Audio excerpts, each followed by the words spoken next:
Сайн бацгаана уу эрхэм мөндөд үзэгчдээ. Монгол Улсын засгийн газрын дэвшүүлсэн эрх чөлөөний 4 зам 4 чөлөөлөлтийн бодлого эргэн аж ахуйн нэгж бизнес эрхлэгчдэд бодтой хүрч байна. За энэ сард засгийн газар эдийн засаг, хууль эрх зүй, ногоон хөгжлийн чөлөөлөлт, мөн авилгын эсрэг чөлөөлөлтийн хүрээнд хэд хэдэн онцлог шийдвэр гаргаж үр дүндэж хүрлээ. Хөрөнгө оруулалтын орчинд гэрэл аслаа. Ерөнхий сайд том төслийг гацаагч биш, харин хуулийн дагуу хөдөлгөж урагшлуулна гэдгийг олон нийтэд хэдэнтэй мэдэгдэж бизнес эрхлэгч хөрөнгө оруулагчдад бодлогоо танилцуулсан. Засгийн газар ЗЭС алтны нөөцөөрөө дэлхийд дээгүүрт эрэмлэгдэх оюу толгой ордын хилцээрт эхний амжилтаа гаргаж, менежментийн төлбөрийг 2 дахин багасгах нь төлбөрийн давхарлыг арилгах тохиролцоонд хүрч чадлаа. Энэ бол 2.2 тэрбум долларын төлбөрийн зардал буурах сайн мэдээ. Мөн энэ бол Монгол Улсын хүртэг өгөөж 1.5 тэрбум доллараар өссөн нэмэгдэх сайн мэдээ. Ногдол ашиг найшруулах, зардлыг бууруулах талаар авсан арга хэмжээ маш чухал. За оюу толгой ордол Монгол Улсын хувьд одоо өнгөрсөн 20 жилийн хугацаанд хэрэгжсэн хамгийн том гадаадын хөрөнгө оруулалт. Одоо ч гэсэн эдийн засгт маш чухал хувь нэмэр болж байна. Нөгөө боловсрон хүчний бэлтгэж чадсны давуу тал гарч байна. Тэр тусмаа төрийн албанд бид нөгөө маш сайн боловсрон хүчний ингээд залгам шалгаатай бэлтгэх маш чухал. Тэр нь бол яг туршлагач чинь гэж харагдаж байна л да энэ. За нааштай бол баяр хүргийн мөргийгээл нөгөө ерөнхий сайд чинь тэгэхээр дагаал баярлаад хэлсэн очирлаа тий. Би баярлж байна тий. Газар доорх баялаг гэдэг ард түмэн нээлээ баялаг юм чинь. Бахархалтай байна тий. Хийх гэж одоо ярьсан юмудаа хийж чадсан билээ. Тэгэхээр энэ бол ороочод гарсан зөв шийдвэр. Засгийн газар томоохон төслүүдийг цаг хугацаанд нь ашиглалтанд оруулахад анхаарч ажиллаж байгаагийн нэг жишээ бол газрын тос боловсруулах үйлдвэр.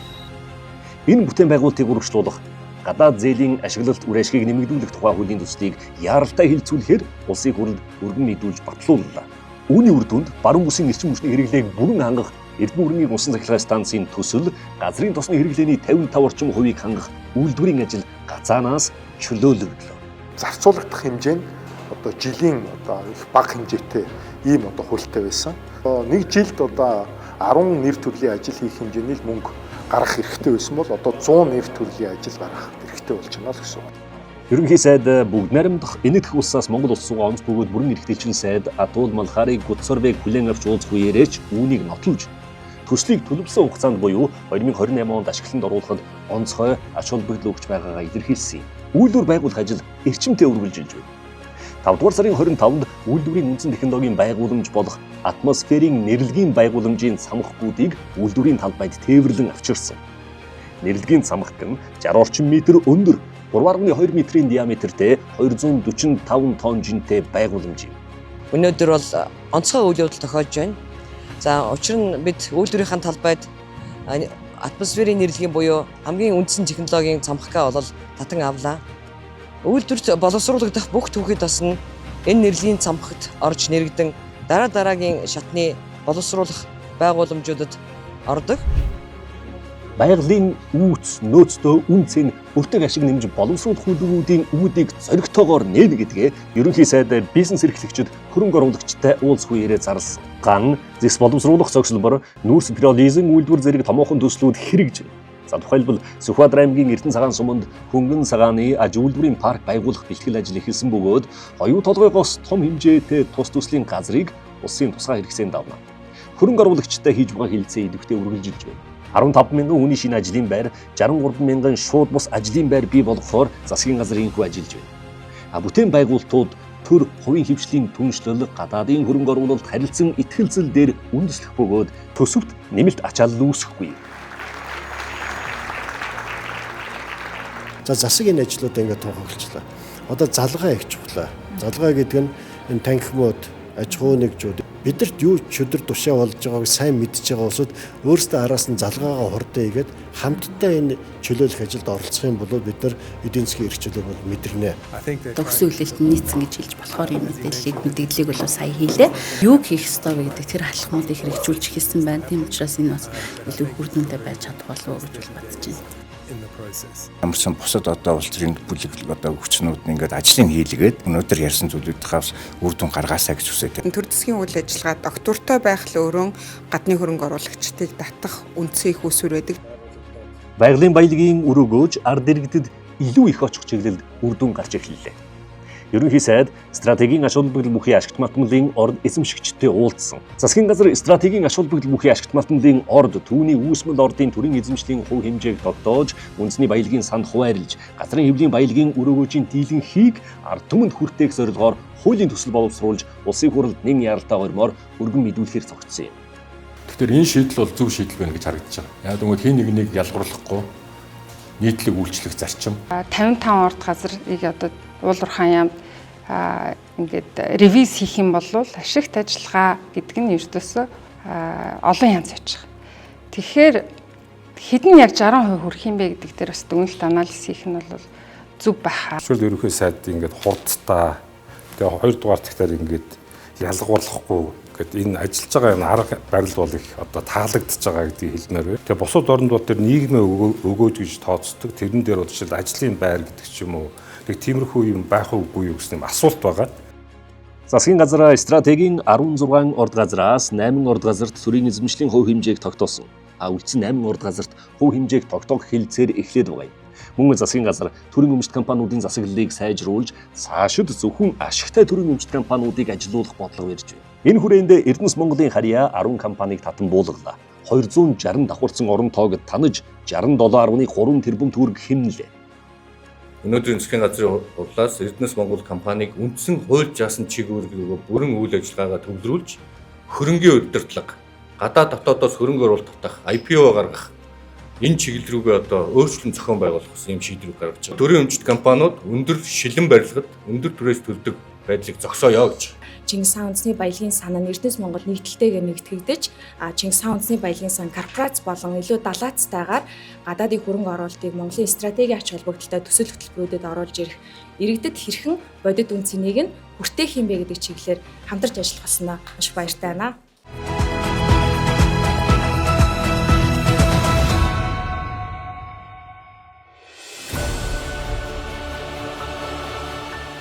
Засгийн газар ногоон хөгжлийн чөлөөтийн хүрээнд өрхийн хэрэглээний сэргээгт хэрчим хүчний холболтын дээд хязгаарыг 20 кВт хүртэл чөлөөлж, айд өрхүүд өөрсдөө эрчим хүч үйлдвэрлэгч болох боломжийг нээсэн. Чингэлтэй дүүргийн 80 гаруй айд өрх нарны хавтан хураагуур ашиглан эрчим хүчний хэрэгцээгээ хангаад төвийн шугамд нийлүүлж байна. Мөн засгийн газар анх удаа сэргээгт эрчим хүчний салбарт өрсөлдөөнд сонгон шалгаруулалт зарлалаа. Энэ хүрээнд Ховсүнгөр, Дундгой, Булган, Хинти, Өвөр хангаан аймгийн 5 байршилд нийт 220 мегаватт нарны цахилгаан станц болон 440 мегаватт батарей хөрөнгөлөөрийн систем бүхий төслүүдийг хувийн хөвшил хэрэгжүүлнэ. Эрх өвлийн оргил ачааллаас өмнө буюу энэ оны 12 дугаар сарын 1-нд ашиглалтанд оруулахаар ажиллаж байна. Одоогийн байдлаар 100 гаруй аж ахуй нэгж хүсэлтээ ирүүлжээ. За 6 сарын 15-нд бүртгэлээ дуусгасны дараа бид 3 хоногийн дараа жинхэнэ үн хаялцах аукцион бол эрчим хүчний яамн дээр бол зохион байгуулна. Энэ бол одоо нээлттэй лайв хэлбэрээр ингээд нээлттэй хил тод хэлбэрээр зохион байгуулна. Саяныхаа яг календарьсан төлөвлөгөөний хугацаанд хил тод хурдан шуурхаа зохион байгуулж, энэ 7 сарын 1-ээс өмнө гэрээ байгуулж эхлэхгүй бол өдөр амжихгүй шүү дээ. Улаанбаатар хотын худалдааны танхим цахилгаан автомашин цэнэглэх дэд бүтцийг хөгжүүлэх хөтөлбөрөөр ерөнхий сайдад танилцууллаа. 2 жилийн хугацаанд Улаанбаатар хот болон орон нутагт 500 орчим цахилгаан машин цэнэглэх ногоон өртөө барих тооцоолол гаргажээ. COP17 хурлаас өмнө цэнэглэх 40 станцыг нийслэлд байгуулна. Энэ хөтөлбөрийн хүрээнд энэ жил Улаанбаатарт 80, орон нутагт 30 байршилд цахилгаан машин цэнэглэх станц зориулахаар төлөвлөсөн байна. Энэ ажлыг хувийн хэмжлэлийн гүйцэтгэн. Засгийн газар хувийн хэмжлээ бүх талаар дэмжиж ажиллана. Энэ 5 жилээр ингээд 50,000 машин гэж тооцоод үзэхээр бидний хувьд л ойролцоогоор 450 орчим сая долларын ийм хэмнэлтийг Монголын эдийн засгт бий бол ямар нэгэн одоо саад тэг байхгүйгээр маш амар хэлбэр байдлаар хурдан асуудал шийдэх байдлаар зохицуултуудыг хийж өгье. Хөгжлүүд хамгийн их хүн холигддог төвлөрсөн газруудаар энэ 80 байршилтэй фаст чарж хийгддэг. Үүнийг сангийн яам тэр татврын 1% хөнгөлөлтөөр санхүүжүүлэх шийдвэрлээ. Хувийнхаа юм сонирхол илэрхийлж байхад бид дэмжиж явна. Засгийн газар, Монгол банк, банк санхүүгийн салбар хамтдаа ногоон зээл, ногоон санхүүжилтэд ногоон гэрэл асааж байгааг ерөнхий сайд тус салбарынхантай уулзахдаа мэдгдсэн. Өнөөдрийн байдлаар ногоон зээл нийт зээлийн багцын 5.7%-ийг бүрдүүлж байна. Энэ үзүүлэлтийг 2030 он гэхэд 10% хүргэх зорилттой ажиллаж байна. бид нар чинь нэг л Монгол улстай юм чинь. Тэгээ энэ Монгол улсынхаа эдийн засгийг ногооруулахын төлөө хичээж байна. Урт хугацаанд swap-ын зардлыг бууруулна гэж байна. За энэ бууралт явах юм бол за бодитоор одоо энэ санхүүжилтийн өртөг буурах бүрэн боломжтой байгаа. Хөгжлийн банкны өөрөө охин компани BBM Asset Management компани доор одоо 3 сан байгууллагууд байна. Хямд өртөгтэй хөөсөөр татан төгрөг зорилготой сан. За одоогийн байдлаар бол бид энэ 3 сан дээр 230 орчим сая долларын хөрөнгө оруулалт татан төгрөглж байдаг байна. За буцаад нөгөө арилжааны банкудад санхүүгийн байгууллагуудад дамжуулан зээлгчдэд иргэдэд одоо энэ хүртээмжтэй ногоон зээлийг болгох одоо тийм өслөг өгөх зорилготой сонгоод байна. Энэ өдөр гарсан гол шийдвэр бол ногоон зээлийн гол бүтээгдэхүүнүүд дээр хэрэглээний зээлийг нь 30 сар байсан хугацааг нь 60 сар болгож уртсгалаа. За цаашид холбогдох бусад хөнгөлөлтөө нөхцлүүдийн талаар юу нь бол ярилцлаа. Засгийн газар ногоон хөгжлийн чөлөөлтийн бодлогоо Токио хотно болсон Invest Mongolia форумд танилцууллаа. Японы төр хувийн хвшлийн төлөөлөл хөрөнгө оруулагч байгууллагуудын 240 гаруй төлөөлөл хүрэлцэн ирж хоёр талын бизнес эрхлэгчид харилцаа холбоо тогтоож хамтын ажиллагааны боломжийн талаар санал солилцсон юм.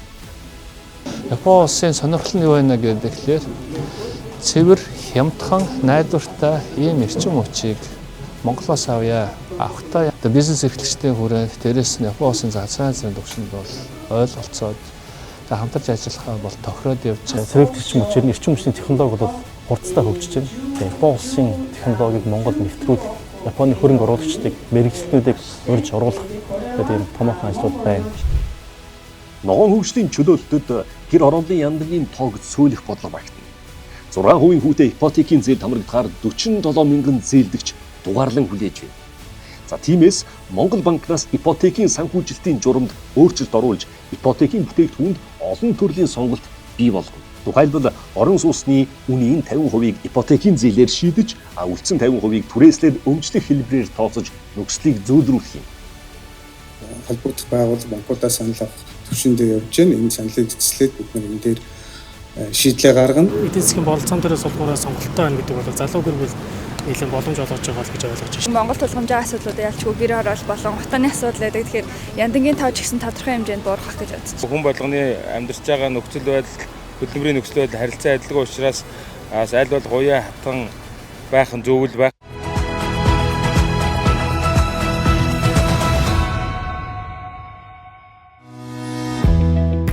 Эдийн засагт хувийн хвшлийн оролцоо өндөр байх нь шинэ ноу-хау нэвтрүүлэх, өрсөлдөөнийг нэмэгдүүлэхэд түлхэж болох давуу талтай. Тиймээс засгийн газар хувийн хвшил тулгуурлан боловсролын салбарыг шинэ шатанд гаргах чөлөөлтийг эхлүүллээ. Энэ хүрээнд Монгол улсын шилдэг татвар төлөгч үндэсний тэргүүлэгч компаниудын удирдлагууд нийт 33 политехникийн коллежтэй хамтран ажиллах санамж бичигт гарын үсэг зурлаа. Ажлын байран дээр одоо тавьж байгаа шаардлагыг төгсөгчд илүү юм хангах боломж бүрдэх ийм нөхцөл бий болно гэж харж байна. Багш нарын тэр үйлдвэр дээр хур чадамжийг сайжруулах гэдэг чиглэлээр шинэ технологиг одоо хөгжүүлэх гэдэг чиглэлээр хамтын ажиллах маань илүү их одоо өргөж байхаа гэж найдаж байна. Угаасаа энэ хөгжингүй орнуудад дандаа тэгж явж байгаа. 10% нь тэр компани дээр дадлага хийж ээж 30% нь онцлогоо явж ээж мэргэжлийн ажилтнууд бэлтгэж байгаа байхгүй юу? Ирээд үе хойч үеийнхээ сурч өгч орчин нөхцөлийг бүрдүүлэх тал дээр бодлогын төвшөнд ажиллах хэрэгцээ шаардлага бий. Хүүхдийн төлөө заа гэж хэлэх хангалт. Заавал хийх ёстой гэдгийг хүүхдийн төлөө зөвлөлийн ээлж хуралдааны үеэр ерөнхий сайд онцолж хэд хэдэн шийдвэр гаргав. Ирэх 9-р сарын 1-ээс цэцэрлэгийн хүүхдүүдийг эрүүл мэндийн үйлчилгээний эрт илрүүлэх там болно. Мөн хүүхдийн баярыг өгтөж төв талбайн дэргэдэх хотын захиргааны хуучин байрыг чөлөөлж хүүхд түншлэлийн ордон болгож үйл ажиллагааг нь хүүхдийн ордонд шилжүүлэхээр шийдвэрлэлээ. Наад нийслэлийн чинь тэр ногоон дээвэртэй засаг захиргааны барилга чинь буудал болох гэж байгаа юм байл. Тийм учраас би энийг буудал болчихоос нь өмнө хамгаалтанд авч байна. Монголын хүүхдийн ордны мэдлэлт байгдээ гэж бодож байна. Юутаач энийг аваад хүүхд төгслийн ордон гэж хаяг самбарыг бичээд хэдүүлээ энэ 7 тэрбумын тавиад бодог шунгатаад болно. Бүх хувийн байгууллагуудыг дуудаж уулзаад та нар одоо нэг төгтөр хуурын тагив, энийг нэг морин хуурын тагив, энийг нэг компьютерийн лаборатори те, энийг нэг ийм л оюун ухааны хичээл техник төв. Хувийн компаниуд бүгд нэг тагимд өгчүүлээд өгч нөө. Захиргаа байсан газрыг хүүхдийн хөгжлийн ордон болгож зарж байгаа явдал маш их талархалтай байна. Энэ одоо тэр томчуудын гарт орсон зүйлүүдийг эхнээс нь одоо бас багч гисэн нэг ч гэсэн салгаж өгч байгаа явдал маш их хэрэгтэй байна. Том ангитай болмоор байна. Тэгээ нөгөө олол болохоор нөгөө хүүхдүүдийнхээ уур амьсгалаар амар бөхчин байд. Засгийн газрын шийдвэр гарсан байгаа. Мэдээж одоо 4000 гаруй хүүхэд суралцж байгаа. Тэгэхээр бид энэ тоог дахиад нэмээд хүүхдүүдэд бас хөгжлийн үйлчилгээ, сургалтын үйлчилгээг хөгжих тэр орчин нөхцөл цаг хугацаагаар мэдээж бүрэн одоо хангах боломжтой байгаа. Буудал болвол нэг хүний харьяатай болно гэсэн үг шүү дээ. Тэгээ хүүхд төгслийн төв болчвол улсынхаа төлөө залуучууд руугаа чиглэсэн юм тийм ашигтай юм болох хаа. Хүүхдүүд мал юм байж байвал болох байлгүй те. Хүүхдийн төлөө байгуулга байсан хамаагүй зөв гэж үзсэн шүү дээ. Хүүхдийн гэсэн бүх юмыг төрийгэж аваад банкуудгаа, санхуудгаа, дэлгүүрүүдгээ вааруулгаа хийсэн баг. Тийм ингээд энэ хүүхдийн төлөө юм хэрэгтэй. Хүүхдийн ордон бол зөв. Засгийн газар Монгол хүүхдүүдийг мэдлэг ур чадварын хоцрогдлоос чөлөөлөх бодлогын хүрээнд нэг суралцагч нэг компьютер, нэг анги, нэг ухаалаг самбар гэх санаачлагыг эхлүүллээ. Энэ оны 9-р сарын 1-ээс 2028 он хүртэл 3 үе шаттайгаар нийт 300 мянган компьютер, 15 мянган ухаалаг самбарыг бүх сургуульд нийлүүл. За энэ ажил бол тэгээ төсвийн хөрөнгөөр хийгдэхгүй. Төсвөөс нэгч төгрөг гарахгүй. За ингээд ямар хэлбэрээр энэ санхүүжилтийг хийх гэж байна вэ гэхээр та бүхэн бүгдээрээ мэдж байгаа Хөгжлийн банк гэж Монгол улсад байдаг. За Хөгжлийн банкны дор байгаа одоо санхүүгийн лизинг компани гэж байгаа. Тэгээ санхүүгийн лизинг компани одоо энэ тоног хөрөмжүүдийг бодолтой авалт хийгээд Google компанитай гэрээ байгуулж бодолтой авалтыг хийгээд за тэгээд одоо манайх бол 3-5 жилийн хугацаанд одоо санхүүгийн төрөөс хэлбэрээр одоо энэ төлбөрүүдийг төлнө.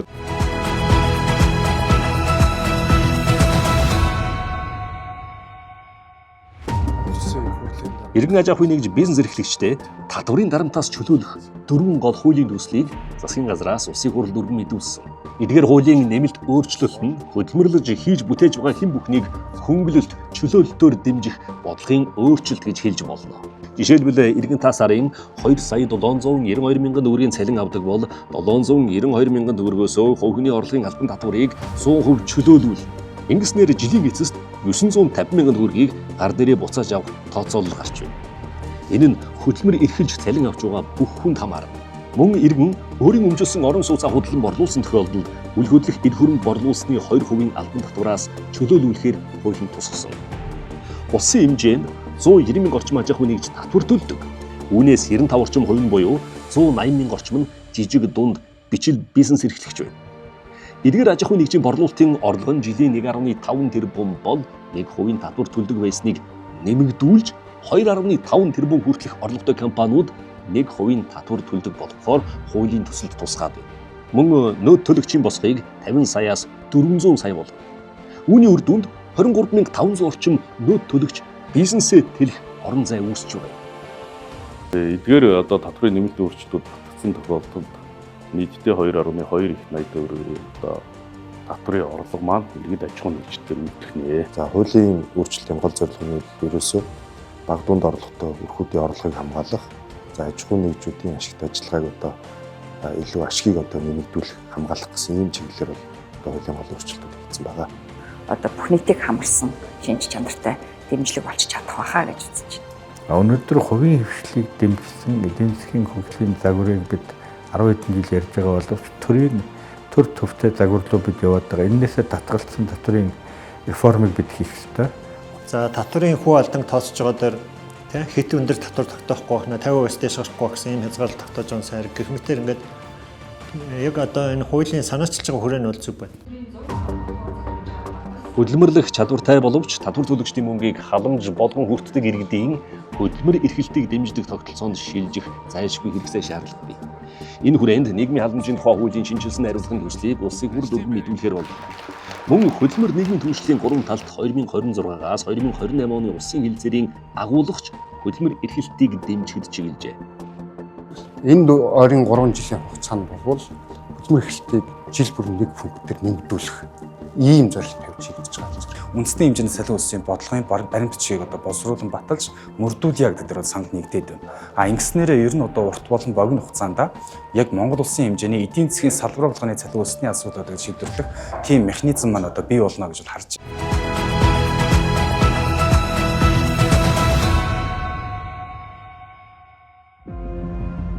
Хүнсний тухай хуулийн дагуу аймаг нийслэлийн засаг дарга нутаг дэвсгэрийнхээ хэмжээнд стратегийн хүнсний улирлын нөөц бүрдүүлэх ёстой.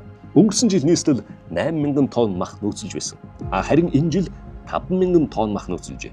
Нөөцийн мах хаврын таржих цагт иргэдэд олдохгүйд хүрч зарахгүй нэрхэнд хүч чонхор захаас хагас килограммаар мах авч байгааг ахмадууд учирлж байсан юм. Би 2 сарын тэтгэврийн зээлийг аваад сая хэдэн төгрөг дээр би 611 мянгаар би мах аваад бараг уйлах шахаж байна. Би уйлсан бараг. Махаа дагаад нөгөө хүмүүс ногоон тавьчихдаг хүүхдүүдэд бичлэг юм өгмөр гэдэг те бас л тэл хүрэлцээ мөн. Бидний цалин юмхгүй юм чинь анхны хүнийг сайхан бодлого бариад өгөөч. Занаад нөөц юм авах гэсэн. Ирээгүй одоо сүүлийн сар би одоо цахим нийлүүлээд байгаа юм болов уу бодож байгаа. Ерөөсө дэлгүүрүүд түгэл тахгүй байна. Нийслэл хот энэ жил 5,017 тонн мах нөөцөлсөн. Гэтэл 2,500 тонн мах худалдаанд гараагүй нь бие баримтын системийн бүртгэлээс харж болох руугааг албаныхан хэлж байлаа. Үлдсэн нөөцийн махыг яагаад худалдаанд гарахгүй байгаа асуудлыг шалгахыг ерөнхий сайд хууль хяналтын байгууллагын үүрэг болгосон. Мөн хуулиар хүлээсэн үргээ биелүүлээгүүд бол хотын даргаыг чөлөөссөн. Ингээд засгийн газар ээлжид бусаар шуурхай хуралдаж, үнийн өсөлтийн эсрэг авч хэрэгжүүлэх арга хэмжээний тогтоодыг хилцэн баталж асуудлыг шийдвэрлэлээ. Энэ хүрээнд нөөцийн мах худалдаалах хугацааг 15 өнөөр сунгаж 2026 оны 7 дугаар сарын 1 болгож сунгалаа. Мөн нөөцийн махыг анх гэрээнд тусгасан үнээр буюу 13-аас 15 мянган төгрөгөөр борлуулах шийдвэр гаргасан. Ингээд нөөцийн махыг нийслэлийн төвийн 6 дүүргийн 6 цэг томоохон сүлжээ дэлгүүрүүдийн 80 гаруй салбарт худалдаалж эхэлсэн юм. Явуулан адим байлан тэр махцах гарч ирээд байж л идэв чинь хоочрог хүмүүс аваад чөлөөтэй бариад явчихдаг. Энэ жил юусэн харагдаагүй нэр одод гарч ирчихдэг. Ямар ч гэдэг юм. 3-4 сарч ерөөсөн нөөцийн мах гардаг яваад очихоор тэгэл дэлгэрүүд нь хизээ ирэхэж мэдэхгүй. Энэ бол тий. 60,000 зарчсан. Хэдийг авсан ба? Аа 2 удаа махаа зах дээр 37 мянга гарч нөөцийн мах нэг очихлаа. Өгсний лавнда. Тэ энд хүмүүс олон байна. 2 уудч болтгол аав гэж хэлсэн шүү дээ. Нилээ удаж шээ авлаа. Сар баг.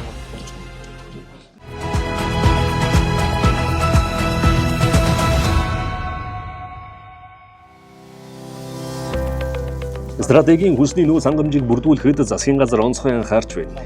Ерөнхий сайд газар тариалангийн бүс нутаг болох Сэлэнг, Дархан, Уул, Булган аймагт ажиллаж, тариаланчид, малчид иргэдтэй уулзаж санал хүслийг сонссон.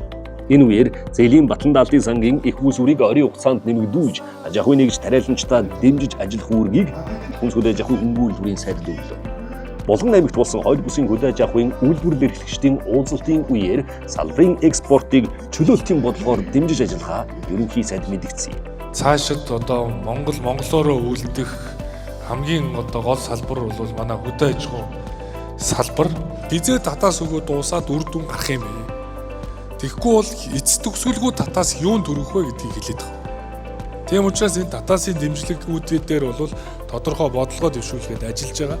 Тэгэхээр энэ чөлөөлтийн бодлогоор бол малчин хүний өрх гэртээ үйлдвэрлэж байгаа бүтээгдэхүүн бол хамгийн үнцэнтэй, органик, дэлхийд одоо эдэлт хэрэгцээ ихтэй ийм бүтээгдэхүүн юм а гэдгийг олж харж байгаа нэг сайн шалтгаан. Тэгээд энэний үн тогтоох гэдэг юм уу энэ үйл явцыг төрөөс ямар нэг одоо хязгаарласан бодлого явуулахгүйгээр зах зээлийн зарчмаар явуулъя гэдэг энэ зүйл одоо их чухал юм аа л гэж байна. Баялагийг л одоо юу гэдэг одоо бас нэг балигт орлого болох гэж байгаа нь бас хэцүү юм шиг санагдаад байна. Одоо эргэлтийн хөрөнгийн зээл одоо манай байгууллага бол 200 сая төгрөгийн зээл авсан тий. Энэ дэм бол юу яриа байхгүй шүү дээ. Энэ чинь бол төлшөө аавн тий.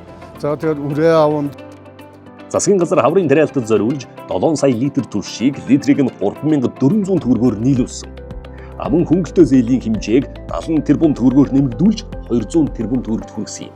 Сэлэнг аймагт 5 дугаар сарын 21-ний байдлаар 208 аж ахуй нэгж иргэн 45.2 тэрбум төгрөгийн зээл авчээ. Орхон сумын дэх ширийн ундрах компанийн хувьд хүнсний хувьсгал хөтөлбөр тамрагдаж 1200 тонны багтаамжтай төмс хүнсний ногооны зойр барьсан. Мөн засгийн газар атарчсан газарт ногоон тэжээл тариалж, өвөл хаврын хүндрэлээс сэргийлэх, малын чанарыг сайжруулах зорилго бүхий нутагт та эзэн 100,000 төслийг эхлүүллээ. Энэ жил 1000 баг тус бүрд 100,000 гад ногоон тэжээл тариаллаа. Энэ дээр бол ерөнхийдөө 3 төрлийн тэжээлэг аль биесээр бас ингээд гардуулж байна. Энэ дээр бол судаан, гушуу будаа, улаан будаа гэсэн үрийн дэмжлэгийг бол одоо бидэрт гардууллаа. Тэгээ энэ хүн айн үр маань бол ерөнхийдөө одоо малын идэж тэжээл таваардаг чанартай ерөнхийдөө агуулмж өндөртэй юм хөрүүд байгаа. Манайх бол атарсан газараа бэлчээрийнхаа газрыг матарсан газрыг одоо юу англилд шилжүүлсэн гэсэн үг. Одоо ингээд 100 гагаад талбай дээрээ одоо энэ хүү 100 мянга гэсэн энэ нутагтай эзэн байя гэсэн төслийг хэрэгжүүлэх болоод одоо манай малчид бол оролцоход бэлэн сууцгаад одоо бэлэн хүлээж байгаа. Бэлчээрийн дааз хөрөлцөө, отор нүдлийн бүс нутаг тийм ээ, ургамлын төрөл зүйл гэдэг маш олон юм дээр дутагдaltaй болсон байгаа үе. Энэ бол мэдээ олж яг цаг үе олсон ажиллаа гэж үзэж байна. Бидний энэ санаачлаад хэрэгжүүлж байгаа энэ төсөл бол зөвхөн юу гэдгийг албан тасалгааны дотор боловсруулагдсан зүйл биш.